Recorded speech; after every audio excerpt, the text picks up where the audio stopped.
అధిక బరువు అనేక సమస్యలకు కారణం. సాహితీ యోగా ఆన్లైన్ క్లాసులో జాయిన్ అవ్వండి.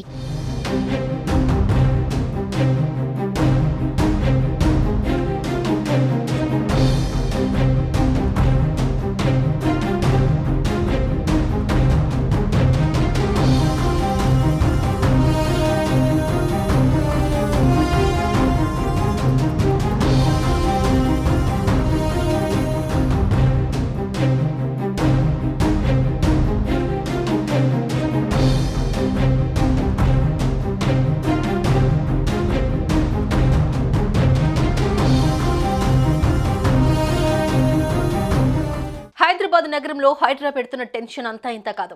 ఎఫ్టీఎల్ బఫర్ జోన్ పరిధిలో ఉన్న నిర్మాణాలను కూల్చివేస్తూ దూసుకుపోతోంది.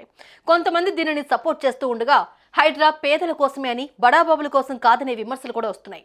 ఈ క్రమంలో నగరంలో చెరువులు, కుంటలు, నాలాలు ఆక్రమిస్తూ నిర్మించిన అక్రమ కట్టడాలను కూల్చివేస్తున్న హైడ్రాను రద్దు చేయాలి అంటూ తెలంగాణ హైకోర్టులో పిటిషన్ దాఖలైంది. దీనిని విచారణకు స్వీకరించిన అత్యున్నత న్యాయస్థానం ప్రభుత్వానికి కౌంటర్ ఆదేశాలు జారీ చేసింది. ఎలాంటి నోటీసులు ఇవ్వకుండా చెరువుల్లో అక్రమ నిర్మాణాల పేరుతో కూల్చివేతలు చేపడుతున్న హైడ్రా తీరుపై హైకోర్టు అసంతృప్తి వ్యక్తం చేసింది. ఇతర ప్రభుత్వ శాఖలు అనుమతులిచ్చాక నిర్మించుకున్న వాటిని ఎలాంటి నోటీసులు ఇవ్వకుండా, వివరణ తీసుకోకుండా ఎలా కూల్చివేస్తారని ప్రశ్నించింది. కోర్టులో ఒకటి చెబుతూ బయట మరోలా వ్యవహరిస్తున్నారని వ్యాఖ్యానించింది. జీవో 99 చట్టపరిధిపై వివరణ ఇవ్వాలి అంటూ ప్రభుత్వానికి ఆదేశాలు జారీ చేసింది. ప్రభుత్వం హైడ్రాను ఏర్పాటు చేస్తూ తెచ్చిన ఆ జీవో చట్టబద్ధతను సవాలు చేస్తూ హైదరాబాద్ నానక్రామ్గూడకు చెందిన డి లక్ష్మి పిటిషన్ దాఖలు చేశారు. హైడ్రా ఏర్పాటు చేస్తూ ప్రభుత్వం తీసుకొచ్చిన జీవో 99ను రద్దు చేయాలని పిటిషనర్ కోరారు. ఈ పిటిషన్పై కౌంటర్ దాఖలు చేయాలని హైకోర్టు ప్రభుత్వాన్ని ఆదేశించింది. హైడ్రా ఏర్పాటు నిబంధనలకు విరుద్ధంగా జరిగిందని పిటిషనర్ తరపు న్యాయవాది వాదించారు.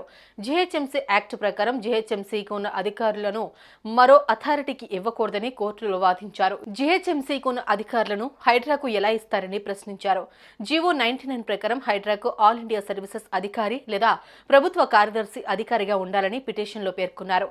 కానీ ప్రస్తుతం హైడ్రాను ఆల్ ఇండియా సర్వీసెస్ అధికారి కాకుండా ఉన్న వ్యక్తిని నియమించారని కోర్టుకు తెలిపారు. తదుపరి విచారణను హైకోర్టు 2 వారాలకు వాయిదా వేసింది.